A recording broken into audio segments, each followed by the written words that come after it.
E no português nosso de cada dia, Prof. J aqui para nós resolvermos uma bateria de exercícios da banca. Vem para a tela comigo. Questão de número 1. Leia com atenção o período. O café que você fez não está nada ruim. O período acima é marcado pela presença de uma negação do adjetivo ruim. Vamos marcar aqui a palavra negação. Com a finalidade de provocar um elogio ao termo café. Qual é o nome da figura de linguagem presente? Família, o que nós temos aqui? Ó? Nós temos uma afirmação que quer dizer o contrário daquilo que está escrito, certo? Ou seja, é o equivalente à negação do contrário. Existe uma figura de linguagem, né, que ela faz justamente isso. Né? Ela faz com que a gente utilize palavras que querem dizer o contrário daquilo que está escrito. Qual é o nome dessa figura? Tá aqui, ó, letra D, litotes. Raríssimo em concurso público, então significa que esta banca examinadora gosta de explorar, né, figuras excêntricas, eu diria. Mas como nós estamos aqui treinando para o concurso, vamos lembrar também dessas demais figuras de linguagens que aparecem aqui. Ó. Nós temos o oxímoro, que é a mesma coisa de um paradoxo. Tá bom? O que é o paradoxo? É a presença de ideias contrárias e até mesmo ilógicas. Né? Camões dizia assim: amor é fogo que arde sem se ver. É ferida que dói e não se sente. Ou seja, nós não temos propriamente aqui, família, uma coisa, né, ou uma palavra contrária à outra. Né? Nós temos uma ideia, um raciocínio ilógico. Como que é fogo que arde sem se ver? Como que é ferida que dói e não se sente? Então, como que eu sei que dói se eu não sinto? Como que eu sei que é fogo se eu não vejo? Perceba, isso configura um paradoxo, um oxímoro, tá? Agora, não confunda com antítese, porque antítese não é uma ideia contrária e ilógica. A antítese é uma palavra oposta. Dia, noite, céu e terra, forte e fraco, largo e estreito, tá bom? Vida, morte, enfim, isso aí configura antítese. Eufemismo. Eufemismo é a figura da suavização. Né? Normalmente a suavização de uma notícia ruim. Tem muito a ver com notícias, ou está muito ligado, né, família, a notícias de morte. Na Bíblia, por exemplo, a gente encontra, né, um versículo em Atos que diz que Estevão, né, um dos seguidores de Jesus Cristo, ele foi apedrejado e adormeceu. Veja, lá não diz assim, ó, ele foi apedrejado e morreu. Ele foi apedrejado e adormeceu. Então foi utilizado ali um eufemismo, ou seja, um recurso linguístico, uma palavra no lugar de outra para suavizar o impacto de uma notícia mais forte, de uma notícia ruim. Zeugma, cuidado, ó. Eu já vi banco explorar essa palavra aqui perguntando sobre o seu gênero. É o zeugma e não a zeugma, tá bom? A não ser que a banca fale assim, né? A figura de linguagem zeugma, tá? Mas essa palavra é masculina, o zeugma. O que é isso? É a omissão de um termo já citado no texto.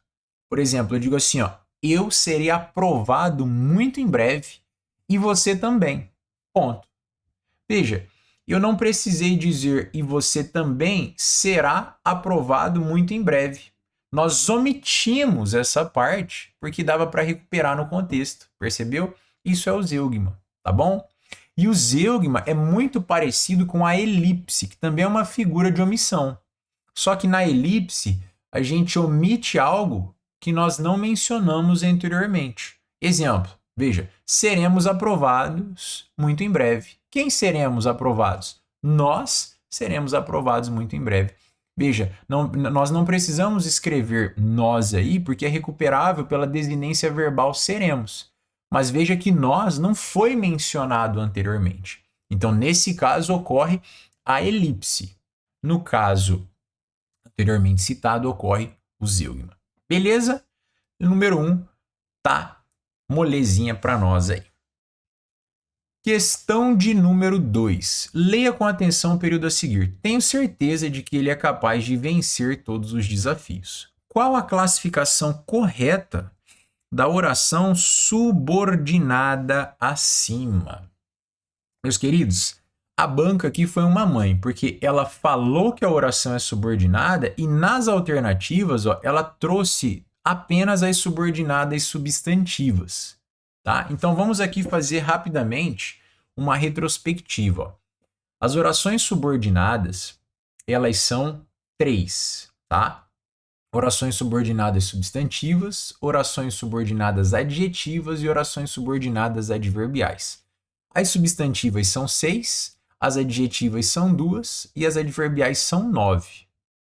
Tudo isso você vai ver com detalhes, né, no nosso curso Português da Família, que é o curso teórico de português e completo que nós temos aqui na plataforma, tá bom? Para você assinar e maratonar, para dominar todos esses aspectos no profundo, tá bom? Aqui nas resoluções de questão eu vou mais em cima da ferida contigo, tá bom? Mas vou te lembrando de algumas coisas que você precisa estudar, que você precisa revisar.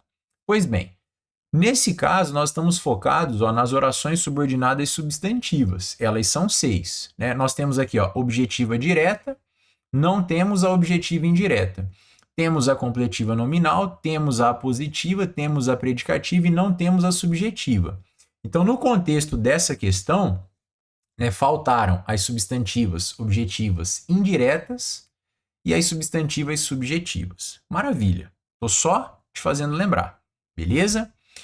Como que eu resolvo uma questão dessa na prova, Jota? Vou te mostrar. Ó. Primeira coisa, você vai atrás da conjunção integrante. Então, aqui eu vou te dar um macete para acertar a questão, tá? Se for de oração subordinada substantiva. Então, eu vou lá atrás da conjunção. Tá aqui o quê, ó? Certo? Tenho certeza de que ele é capaz de vencer todos os desafios. Ou seja, tenho certeza disso. Olha aí, ó. Você percebeu que daqui para frente, ó, deu para trocar por isso, aquele macetezinho para nós reconhecermos a oração subordinada substantiva, certo? Então esse que é uma conjunção integrante. A gente sabe que a conjunção integrante, ela existe apenas para introduzir a oração subordinada substantiva. Maravilha. Achei o que, família? Identifiquei como conjunção integrante. Eu vou fazer uma setinha para trás. Olha só.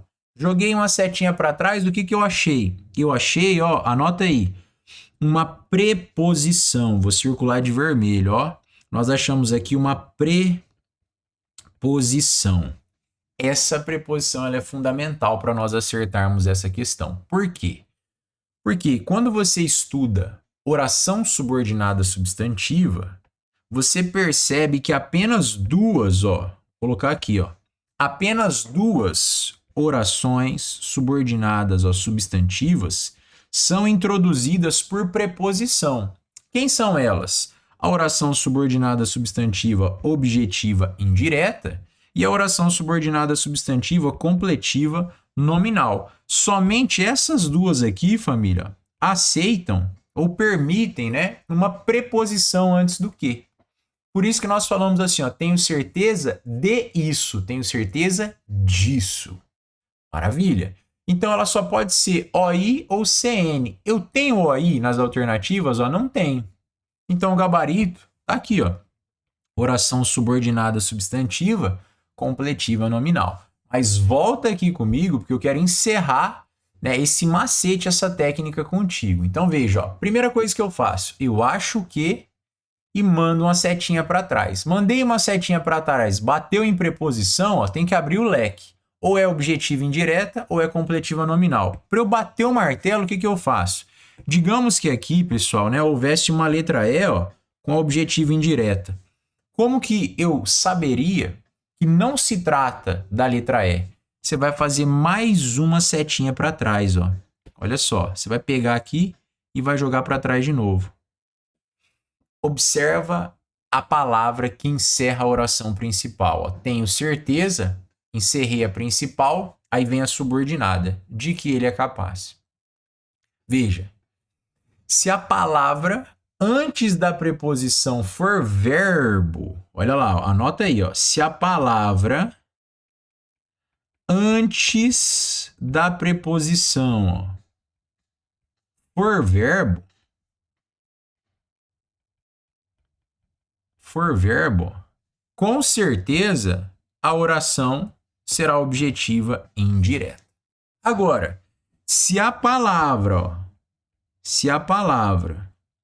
que antecede a preposição for nome, olha aí, ó, for nome, aí você estará diante de uma oração subordinada substantiva completiva nominal. Observa, ó, o que está em verde aqui, família, é complemento do que falta na principal, certo?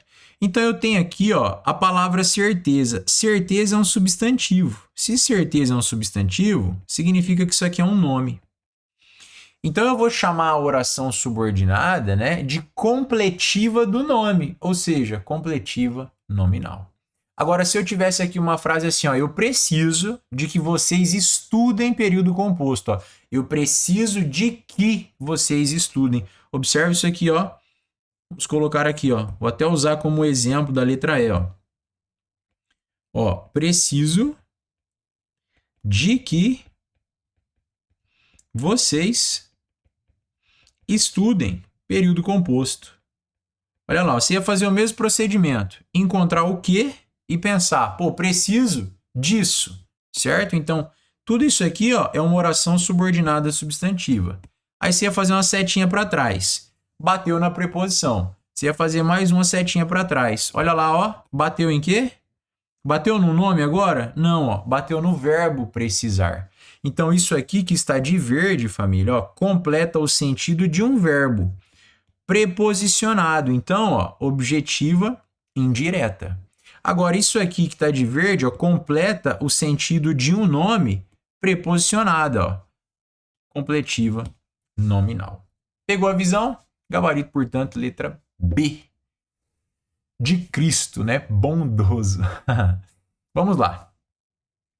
Questão de número 3. Leia atenciosamente as alternativas e verifique em qual delas, ó, há erro de concordância nominal. Olha lá, ó, nos termos do que dispõe a norma culta da língua portuguesa. Então, só um lembrete. A concordância nominal, família, normalmente é aquela concordância que a gente faz com o substantivo, né? O substantivo, ele está acompanhado de artigo, de adjetivo, de numeral e de pronome. Então, se o substantivo ele for masculino, todas essas palavrinhas, né, ou esses determinantes estarão concordando com ele no masculino. Se esse substantivo for feminino, essas palavrinhas concordarão no feminino. Então, essa é a concordância nominal que se faz em gênero. Agora, se esse substantivo ele estiver no singular, essas palavrinhas vão concordar no singular, e se ele estiver no plural, elas também concordarão no plural. Perfeito? Essa é a concordância que a gente faz em número. Então, concordância em gênero, concordância em número. Eis aí a concordância nominal. Beleza? Agora, há questões também desta banca que explorarão a concordância verbal. Aí é diferente, né? A concordância verbal, ela está ao redor não de um substantivo, mas de um sujeito. É o verbo concordando com esse sujeito. E aí essa concordância verbal, ela não envolve gênero, né? Porque nem o verbo e nem o sujeito têm gênero. O que eles têm? Eles têm número e pessoa. Tá bom? Então o verbo vai concordar com o sujeito em número e em pessoa. Bom, dito isso, vamos aqui para as alternativas. Ó. Estamos procurando, né, aquela alternativa que apresenta um erro. Ó, aquelas atrizes, já encontramos. Ó. Veja, aquelas atrizes da novela tem. Eu não sei se você percebeu, ó, mas esse tem aqui também está incorreto. Porque ele teria que ter um acento circunflexo. Mas aqui já é, pessoal, né, a concordância verbal em ação. Ó. Quem tem? O sujeito está ali. Ó, aquelas atrizes têm. Quando eu uso, né, a forma verbal tem ou vem com o sujeito no plural, obrigatoriamente eu preciso acentuar com circunflexo. Mas como eu disse, isso é concordância verbal. Aqui, a questão diz para nós olharmos a concordância nominal. Então, já encontramos a letra A e ela é gabarito, certo? Aquelas atrizes. A letra B, ó, a equipe do Cruzeiro decidiu. Veja, eu tenho o substantivo equipe, a equipe do Cruzeiro decidiu jogar com uniformes, outro substantivo, ó, uniformes azul marinho. Isso está certo, Jota? Veja, se uniformes é o substantivo, é natural que as palavras ao seu redor, né, concordem com ele em gênero e número. Perfeito? Perfeito. Mas aqui o que nós temos, família? Ó, nós temos aqui um adjetivo, azul marinho, composto, né, por duas palavras. A gente chama isso de adjetivo composto. O que acontece com a expressão azul marinho? Anote isso aqui, ó. Ela sempre será invariável. Então, por mais que ela esteja aqui, ó, concordando com uniformes, ó, tal, e por mais que uniformes esteja no plural, a expressão azul marinho precisa ficar no singular. Então, uniformes azul marinho, aqui tá tudo certo. Tá? Tudo certinho. E se tá tudo certinho, eu até vou tirar o vermelho, né? Para você não confundir depois. Muito bem. Letra C. As tradições greco-romanas. Veja, o substantivo é tradições. Então, nós temos aqui, ó, as tradições. Isso aqui tá certinho, apontando para tradições, ó. Tradições, feminino plural, artigo feminino plural, as tradições. E nós temos aqui também, ó, greco-romanas. Aí você vai falar assim, Jota, por que que aqui o adjetivo composto, né, fez plural? Porque nesse caso, pessoal, nós não temos uma expressão que foi consagrada, né, como azul marinho, invariável. Aqui nós temos a regra geral de concordância, né, dos adjetivos compostos. Como que funciona essa regra geral? Normalmente só o segundo termo varia. Tá? Então, tradições greco-romanas moldaram a civilização ocidental. Letra B correta, letra C correta. Letra D. Meu avô tinha bastante discos. Aí aqui não, família. Ó. Aqui tá errado. Por quê? Porque o correto deveria ser, ó, bastantes discos. E aí um adendo, ó, tome cuidado com a palavra bastante. Você vai anotar assim, ó. A palavra bastante, ela se liga basicamente a dois tipos, ó, de palavras. Tá? Então você vai ver a palavra bastante, ó, se ligando a substantivos, tá? E você vai ver a palavra bastante se ligando a adjetivos. O que vai acontecer? Ó? Quando a palavra bastante ela estiver ligada a um substantivo, observa que eu coloquei um Szinho aqui. Ó. Ela vai concordar, tá? Ó, ela vai concordar com o substantivo. É o caso ali, ó, da letra D. Meu avô tinha, ó, bastante. Veja que bastante, ó, tá ligado a discos. E discos é um substantivo. Então, meu avô tinha bastantes discos. Ela precisa concordar. Agora, quando a sua palavra bastante, ó, ela estiver ligada a adjetivos, vamos colocar um exemplo aqui embaixo. Ó. Elas estavam bastante cansadas. Será que eu deveria colocar um S nesse bastante? Ó? Elas estavam bastantes cansadas? A regra vai dizer que não. Por quê? Porque nesse caso aqui, família, ó, a palavra bastante está ligada a um adjetivo e não a um substantivo. E o que a regra diz? Veja, os determinantes vão concordar com o substantivo. Agora, se a palavrinha estiver ligada a qualquer outra palavra que não seja um substantivo, ela não vai concordar, ela vai permanecer invariável, que é o segundo caso aí da palavra bastante. Um macete é você usar, ó, ou trocar por muito. Veja, ó, meu avô tinha muitos discos. Elas estavam muito cansadas. Pegou a visão? Então, se num caso vai concordar, no outro caso, ó, a palavra permanece invariável. Palavra bastante invariável, ou seja, ela fica do jeitinho que ela veio ao mundo sem plural. Pegou a visão? Nesse caso aqui, família, a questão foi anulada pela banca, pois a banca deu mole, né? Colocou duas alternativas com erro e pediu no enunciado para que nós marcássemos a alternativa que possuía um erro de concordância nominal. Maravilha? Vamos lá. Questão de número 4. Leia com atenção as afirmativas abaixo. Então temos ali, ó, 1, 2, 3 e 4. Vou para a pergunta. Assinale a alternativa que indique, ó, em quais sentenças não há erro na concordância. Então, primeira coisa, vamos identificar aqui se se trata de concordância nominal ou verbal ou das duas, tá? Festas, jogos, bebidas, nada a tirava da depressão. Veja que nós temos aqui o verbo, ó, tirar, beleza? E aí nós temos esse verbo concordando com a palavra nada, ó, nada tirava essa pessoa da depressão. Então aqui, pessoal, é um caso, ó, de concordância verbal, tá? E é uma concordância verbal, veja, o verbo está concordando com a palavra nada, que nesse caso, família, anota aí, ó, é um aposto resumidor ou um aposto resumitivo. Coloquei a R ali, ó. Porque nada, ó, resume festas, jogos e bebidas. O que a gramática vai falar sobre isso, família? A gramática vai falar o seguinte, ó, quando houver aposto resumidor, o verbo vai concordar obrigatoriamente com o aposto e não com o seu referente, né, que é o sujeito. Ó, festas, jogos, bebidas tiravam, né, ou nesse caso não tiravam, essa pessoa da depressão. Como nós colocamos o aposto, festas, jogos, bebidas, nada a tirava da depressão. Obrigatoriamente o verbo vai concordar com o aposto. Isso aqui é um caso especial de concordância verbal, tá bom?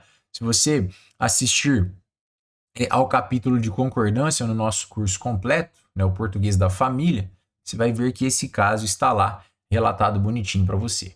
Então, número 1, ok, né? Vamos colocar um ok aqui, ó.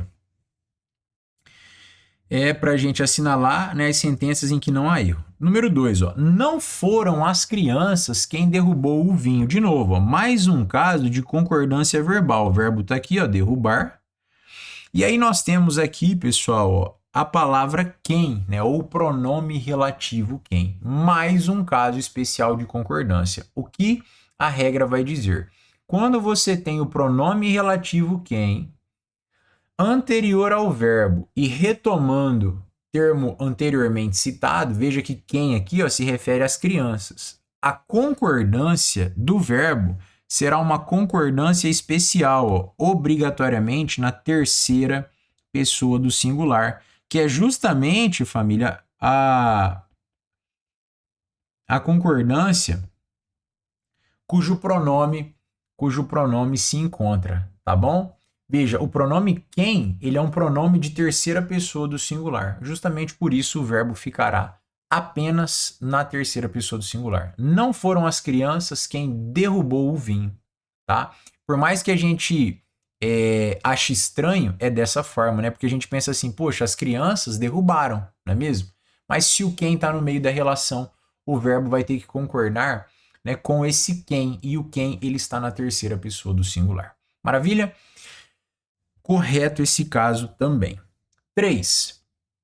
A multidão de fãs gritaram ao ver seu ídolo. Olha lá, a multidão de fãs gritaram ou a multidão de fãs gritou? De novo aqui, ó, nós temos um caso de concordância verbal, tá? Vou pintar aqui o verbo gritar.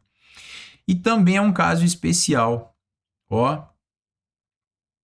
É um caso especial. Por quê, família? Porque quando nós temos expressão partitiva, né, que é o caso aqui da expressão a multidão de, essa expressão normalmente ela tem o seu núcleo, tá? E ela tem o especificador. Veja, a multidão de gente, a multidão de fãs, a multidão de alunos, a multidão de professores, percebe? Então é uma expressão que ela tem o seu núcleo e ela tem seu especificador, a palavrinha que vai especificar esse núcleo. O que a regra vai dizer? A regra vai dizer o seguinte, família, que nesse caso, ó, a concordância é facultativa. Anota. Eu posso pegar o verbo, ó, que está aqui, ó, gritar, e concordar com o especificador, que é fãs, tá? Vamos subir aqui, ó. Você tem aqui o especificador. E eu também posso pegar o verbo e concordar com o núcleo, tá? Em se tratando de expressões partitivas, tá bom? Então, a multidão de fãs, veja que multidão está no singular e fãs está no plural. Então, eu poderia falar a multidão de fãs gritou ou a multidão de fãs gritaram. Pegou a visão? Então, já aí, ó, 1, 2, 3 casos de concordância especiais, tá? Casos especiais de concordância. Número 4, ó, a maioria dos policiais que estavam no quartel ouviram os tiros. Aqui o problema é diferente, família, porque nós temos dois verbos. Ó. Nós temos o verbo estar, tá? E nós temos o verbo ouvir. Pergunta que se faz é quem ouviram, né, e quem estava. E aí, tudo vai apontar, ó, primeiramente, para essa expressão aqui, ó. A maioria dos policiais. De novo, ó, expressão partitiva, ó, com núcleo. Olha lá, ó, com núcleo no singular e com especificador no plural, ó, a maioria dos policiais. Então, aqui nós já temos permissão para quê? Para concordar de duas maneiras, certo? E depois nós temos a palavra que é um pronome relativo igual ao quem, porém com uma diferença. Quando você usa o pronome relativo quem, o verbo obrigatoriamente, né, precisa ficar na terceira pessoa do singular. Quando a gente usa o pronome relativo que, ó, o verbo vai concordar com seu antecedente. Então veja lá, ó, aqui o que retoma policiais. Mas como é uma expressão partitiva, esse que também, família, pode retomar maioria, ó. Então, esse verbo estar, ele poderia aparecer aí tanto no singular quanto no plural. Ó. A maioria dos policiais que estava, ou a maioria dos policiais que estavam. Se a gente coloca estava, concordaria com maioria. Se a gente coloca com estavam, concordaria com policiais. Mas qual é o problema da número 4 aqui? Ó? A falta de paralelismo. Por quê? Ó? Porque quando a gente chega aqui no ouviram, ó, quem ouviram? De novo, a maioria dos policiais. Por que está ouviram? Porque está concordando com policiais. Mas eu também poderia concordar, ó, com maioria. Certo? Então, ao meu ver, a banca não anulou essa questão, tá? E marcou como gabarito, família, a letra B. Ó. A banca falou o seguinte, ó, apenas 1, 2 e 3 estão corretas, a 4 não está correta. Mas aí eu vejo aqui um equívoco da banca em relação ao enunciado, tá? Porque ó, assinale a alternativa que indique ó, em quais sentenças não há erro de concordância. Pensando na concordância da 4, não há um erro de concordância. O que há aqui, família, é um problema ó, de paralelismo sintático e não necessariamente de concordância. Jota, o que é o paralelismo? Ora, o paralelismo é o construir estruturas simétricas, paralelas. Então, se eu usei verbo no singular ali no estava, eu deveria utilizar verbo no singular no ouviram, né? Ou seja, a maioria dos policiais que estavam no quartel, tá, ouviu os tiros. Ou a maioria dos policiais que estavam no quartel ouviram os tiros, tá? Então houve aqui uma quebra de paralelismo, mas aí o enunciado precisaria ser melhorado ou reformulado para que nós anulássemos definitivamente a número 4. Por isso eu coloquei um asterisco aqui, família, para dizer assim, ó, questão polêmica, né? No mínimo com enunciado mal elaborado. Pegou a visão? Maravilha, vamos adiante. Questão de número 5. Leia com atenção o texto a seguir. Vendo o apartamento charmoso no centro histórico. Vendo o apartamento aconchegante, localizado no coração do centro histórico. 2 quartos, olha lá, ó. Passou a descrever, né? Ó, sala ampla, cozinha equipada, banheiro moderno. Perfeito para quem busca o equilíbrio entre charme histórico e conforto contemporâneo. Próximo a comércio e transporte público. Ótima oportunidade. Valor e contato. Veja, pessoal, que eu fui marcando aqui, ó, palavras ou expressões que descreviam, que caracterizavam, né, o tal do apartamento. E lá em cima, ó, veja, apartamento charmoso no centro histórico. O texto acima é um exemplo de anúncio classificado. Qual é ó, o tipo do texto lido? Ou seja, a banca está te perguntando a tipologia textual. O que nós temos? Só para te refrescar a memória. Nós temos tipologia narrativa, nós temos tipologia descritiva, certo?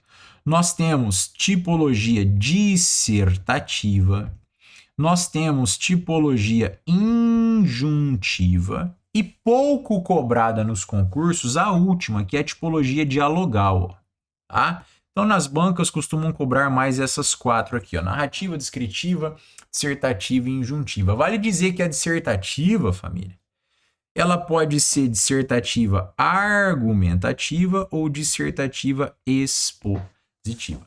Muito bem. Esse texto, ele tem uma função predominante. Qual é a sua função predominante? Ó? Descrever. Então, não é a intenção dele aqui, obviamente, é vender, né, convencer alguém a comprar, mas nesse texto, em vez de ele utilizar estratégias argumentativas, né, de persuasão, ele está usando estratégias de descrição, tá bom? O texto não é expositivo, o texto expositivo, né, ele se limita a trazer uma informação com objetividade, com clareza, né, sem que ele esteja ali imbuído da visão, né, e de argumentos do enunciador. Texto injuntivo também não é. Lembra assim, ó, e de instrução. Texto que dá instrução é texto injuntivo. Por exemplo, receita de bolo, manual de instruções, enfim. Então, gabarito aqui, família, só pode ser letra D, texto descritivo. Questão de número 6. Leia com atenção as afirmativas a seguir. Temos aqui 1, 2, 3, 4, 5, e aí vem o comando. Em quais das afirmativas podem ser encontrados erros, olha lá, ó, de regência nominal? Vamos lá. O que é a regência, família? Nós vamos resumir aqui de uma maneira bem didática. A regência tem a ver com o uso, tá, da preposição. Anota assim, ó. Assim vai ficar bem didático o negócio. Uso da preposição. Se a regência é nominal, ou seja, são palavras que não são verbos, tá? Não são verbos, e que exigem ou não o quê? Exigem ou não, ó, uma preposição. Exigem ou não o uso da preposição. Quando a regência é verbal, aí trata-se de verbos que exigem ou não, né, o uso de preposição. Beleza? Preposições essenciais. A, ante, após, até, com A, tá? Com, contra, com C. De, desde, com D. Em, entre, com E. Para, por, perante, com P. Sem, sob e sobre, com S. Tras, com T. A, ante, após, até, com, contra, de, desde, em, entre, para, por, perante, sem, sob, sobre e tras. Beleza? São essas preposições essenciais, o básico.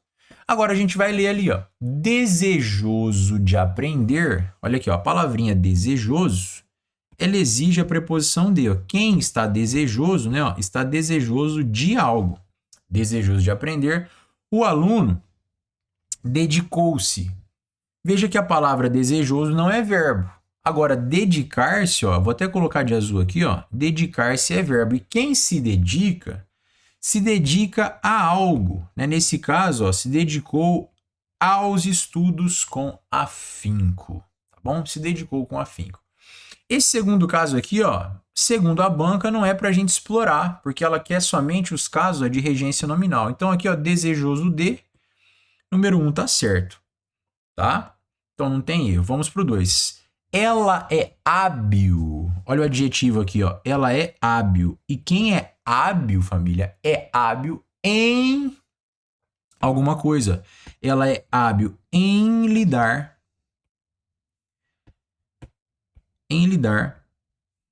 com situações, ó, de alta pressão no trabalho.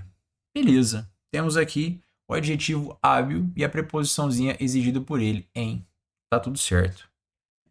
3. O escritor era alheio. Olha aqui, ó, adjetivo de novo. Quem é alheio, família? Anota aí, ó. Quem é alheio a algo. Tá? Vou colocar esse A de vermelho. Qual que é o problema aqui, ó? O problema é que existe aqui também a palavra críticas, ó. Críticas. Vou colocar de outra cor, de roxo. É um substantivo. E é um substantivo que exige artigo, ó, as críticas. O que acontece aqui, ó? Eu tenho um a preposição diante de um a artigo feminino. E aí você há de lembrar, né, dos nossos estudos aqui sobre crase. E eu sempre digo para vocês, a mais a crase haverá. Então, o que faltou aqui, família? Faltou o acento grave indicador de crase. Ó. Como o examinador, né, não o colocou aqui, isso configura o nosso primeiro erro de regência nominal. O escritor era alheio às críticas. Faltou o acento grave indicador de crase. Então, aqui nós temos uma incorreção. Pode ser a A? Não pode. Tá? Não pode. Pode ser a B? Não pode. Olha aí. Ó. Pode ser a D? Não pode. Ó. Porque tem que estar presente a 3. Olha aí. Ó. Só assim a gente já encontrou o gabarito. Agora, nós vamos concluir a análise. Ó. 4. Ele sente horror. Olha lá. Ó. Ele sente horror. A palavra horror é um substantivo. Tá? E quem sente horror, vamos lá de novo, sente horror a algo. E nesse caso, o que é esse algo? É uma ideia. Ó. Ele sente horror à ideia de nadar no mar durante a noite. De novo, a palavra ideia, família, é uma palavra feminina. Trata-se, portanto, de a ideia. Então, se ele sente horror, quem sente horror a algo. Se eu tenho ideia na frente, é a ideia. A mais A, crase haverá. De novo, ó, a banca foi muito esperta aqui, por quê? Porque ela explorou o assunto de regência nominal juntamente com o assunto de crase, sem tocar, né, no termo crase no enunciado. Então, pronto, ó, a 4 também está incorreta, porque faltou a presença de uma preposição. Tá? Porque esse acento, família, ele quer dizer o seguinte, ó, quando você vai lá e coloca o acento grave assim, ó, ele quer dizer que existem 2 As ali. Ó. Então, como que eu sei que há um erro de regência? Um desses 2 As, né, não foram colocados. Nesse caso, a banca está dizendo que a preposição não foi escrita ali, né, somente o artigo. Por isso, um erro de regência nominal. Ou seja, deveria ter sido usada a preposição e não foi. Muito inteligente essa questão. Parabéns aí à banca examinadora. 5. Sua proeminência, temos aqui primeiramente a palavra proeminência.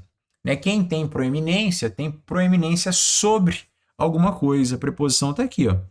Sobre os demais colegas era evidente, ó, devido, palavrinha devido, ó, exige a preposição a, devido ao seu excelente desempenho na empresa. Tudo certo com a 5, gabarito, portanto, letra C, 3 e 4 possuem erro de regência nominal. Maravilha? Vamos adiante. Questão de número 7. Leia com atenção o período abaixo. O livro que eu estava lendo, ele tinha uma trama muito envolvente. Pode-se observar que no período lido, ocorre a interrupção da estrutura oracional, gerando um isolamento de alguns termos. Qual é o nome da figura de linguagem empregada? Meus queridos, observem bem como essa banca trabalha, né, questões de figuras de linguagem. A banca coloca um trecho, depois ela vem com um enunciado quase que explicando, né, determinada figura. Ela só não dá o nome. E eu já vou te dar um nome aqui, ó. Preste bem atenção. Quando você tem a quebra de uma estrutura sintática, ficando, né, aquela parte ali sem função sintática, ficando solta, você tem aí a presença, ó, da letra D, do anacoluto. Anota isso aí, ó. O que é o anacoluto? É a quebra da estrutura sintática de modo que uma parte fique sem análise. Quer ver? Ó? Eu vou fazer a análise para ti aqui. Ó. O livro que eu estava lendo, ó, ele tinha uma trama muito envolvente. Veja, ele é o sujeito, tá? Tinha é o verbo transitivo direto. Quem tem algo. Tem o quê? Ó? Uma trama. Uma trama é o nosso objeto direto. Tá? Uma trama muito envolvente. O que é isso aqui, família? Muito. Tá? Ó, muito envolvente. Esse muito é um adjunto adverbial. E esse envolvente caracteriza, ó, trama. Tá bom? Caracteriza trama. Então, isso aqui é um adjunto adnominal. Beleza. A pergunta é, qual a função sintática dessa parte aqui, ó? O livro que eu estava lendo. Ele tinha uma trama muito envolvente. Ou seja, veja que isso aqui ficou sobrando, ó. ficou sobrando, ficou sem função sintática. Né? Quem tinha o livro? Não, ó, ele tinha, ele já retoma o livro. Quando você tem esse tipo de estrutura aí, esse tipo de frase, com uma parte, né, que perde a sua função sintática, né, porque ela foi mal elaborada, o nome disso é anacoluto. Pegou a visão? E o anacoluto, família, costuma acontecer justamente assim, ó. A parte que fica solta vem no início, seguida de uma vírgula e depois a frase normalzinha, tá bom? E outra dica, normalmente alguma coisa aqui na oração que vai ficar, ó, retoma aquilo que ficou solto. Então veja que ele, ó, retoma o livro que eu estava lendo. Tá? Isso tudo configura o anacoluto, fique esperto. Agora, letra A, apóstrofe. Gente, apóstrofe é equivalente a um vocativo, a um chamamento, né? Quando você se dirige a alguém, quando você chama alguém, tá? Silepse tem a ver com concordância. Lembra que nós falávamos agora há pouco nas alternativas anteriores? Nas alternativas não, perdão, nas questões anteriores sobre concordância? Silepse equivale a concordância, mas é a concordância com a ideia. Por exemplo, se eu digo assim, ó, a gente, traje a rigor, né, tem uma música que eles cantam assim, ó, a gente somos inútil. Conhece essa? Olha lá, veja que aqui está escrito, ó, somos. Mas você sabe que a expressão, ó, a gente, ela é uma expressão singular. Veja, a estrutura é singular. Anota aí comigo, ó. A estrutura é singular, certo?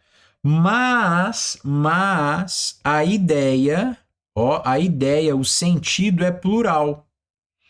Então, quando a gente escreve aqui, ó, a gente somos, isso aqui não está concordando com a estrutura, isso aqui está concordando com a ideia. O nome disso é silepse, tá bom? É essa concordância que se faz com a ideia e não com a estrutura gramatical. Aliteração, família, aliteração é a repetição de consoantes, tá? Se eu digo assim, ó, tem um poema que é mais ou menos assim, ó, eu vi o vento vir vindo, tá vendo? Ó, a repetição de V toda hora, ó, eu vi o vento vir vindo, que é meio que para simular o som do vento, né? Assim, eu vi o vento vir vindo. Então, essa repetição de consoantes, ela tem um impacto, ela tem um sentido no texto e é uma figura de linguagem chamada aliteração. E aí você tem também a repetição de vogais, que é a assonância, tá? Então não confunda. Aliteração, repetição de consoantes. Assonância, repetição de vogais. Então você vai olhando as palavras e vai perceber uma repetição ali. Fechou? Meus queridos, assim eu encerro com vocês essa primeira bateria de exercícios, né, acerca da banca examinadora. Espero que você tenha gostado e vamos juntos até a aprovação. Beijão no seu coração, um forte abraço da Prof. J.